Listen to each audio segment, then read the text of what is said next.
desde diciembre y he escuchado un poco el programa que lleváis, ¿no? Entonces tampoco sabía exactamente qué situación teníais en Argentina. Ya sé que tenéis muy pocos casos ahora y que todos los detectados son importados y bueno, eso es bueno en el principio, pero tampoco hay que llevarse a engaños con este virus, ¿no? Hay muy fácilmente ha habido personas que no hayan sido detectadas de casos importados que tienen enfermedad leve, que a lo mejor son pocas, pero que infectan en una semana a cada una de ellas a 3 personas y estas en una semana tras 3, de tal modo que al final van a aparecer focos de transmisión en comunidad y se va a tener que hacer frente también a esos focos, ¿no? Lo Perdón, Adolfo, importante es... usted dice que sí, a ver, por llamarlo de alguna manera, por lógica epidémica, vamos a terminar teniendo casos autóctonos, como llamamos aquí. efectivamente, habría mucha casualidad de que se hayan podido detectar ahora mismo en Argentina exactamente todos los casos importados. Entonces es mucho más fácil que algunos hayan pasado desapercibidos y esos son los que van a empezar a causar pues contagio en la comunidad, al principio muy pequeño y también pasa desapercibido hasta que empiezan a aparecer ya casos más severos y es cuando se empieza a diagnosticar esos casos severos y es cuando empiezan a aparecer en sitios, y es lo que ha ocurrido en todos los otros países, ¿no?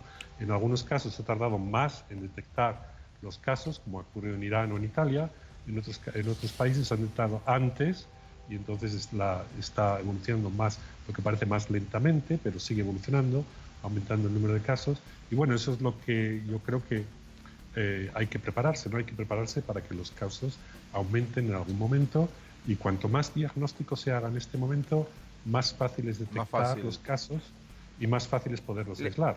Pero también es muy difícil poderlos contener a todos porque no se puede, es muy difícil hacer lo que ha hecho Corea, que es diagnosticar a muchísima gente, independientemente de ¿Por si qué es muy habían tenido difícil, contactos o Adolfo? no contactos. ¿Por lo costoso?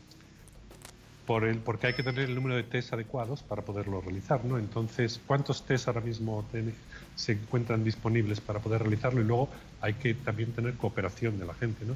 Pero es complicado, hay que movilizar al personal hospitalario Le quiero para hacer hacer una... los test. Sí, le Sí. quiero hacer una pregunta más general que involucre un poco la economía. Eh, la gripe A, por supuesto, impactó en los mercados, lo mismo que el SARS, la aviar, todo, ¿no? La de Medio Oriente, la gripe de Medio Oriente. Ahora, ¿por qué este impacto? La bolsa de Nueva York cayó ayer más que aún en el caos Lehman Brothers. Argentina Sí. está con récord de riesgo país y Brasil una devaluación así. Podría dar ejemplos financieros en cada país del mundo. ¿Por qué genera tanto temor en el mundo, sobre todo desarrollado, el coronavirus? Sí, la verdad, el impacto económico que tuvo SARS, el primer brote de SARS, no llegó a ser tanto porque no fueron tantos los países afectados. Hubo mucho impacto económico en aquellos países donde fueron afectados, ¿no? En Canadá el impacto económico fue muy grande. Tuvo la suerte Estados Unidos que SARS no entró en Estados Unidos, entonces no se vio un impacto económico en Estados Unidos. Este virus sí ha entrado en Estados Unidos, se están disparando el número de casos y eso da lugar a una mayor preocupación y da lugar a lo que ocurre en la bolsa, ¿no? Cuando la gente está preocupada, entonces empieza a bajar la bolsa. Es algo que ocurre, yo no soy económico, pero es algo que vemos que ocurre y la ¿Qué ocurre? diferencia es que esta vez hay casos en Estados Unidos, mientras que con SARS no había No casos en había, Estados Unidos. claro. Adolfo, ¿cuándo, la gran pregunta que se le deben hacer desde sus familiares, los conocidos, ¿no? ¿Cuándo va a estar la vacuna del COVID-19? La vacuna, sí, la vacuna va a tardar tiempo. Se están empezando a probar ya vacunas experimentales, que es posible que funcionen. No sabemos cuánto de bien, pero es posible que funcionen. Pero claro, se tarda porque para probar una vacuna se necesitan hacer ensayos, primero de que no causen efectos adversos, y para eso hay que seguir a un grupo de vacunados durante al menos un mes.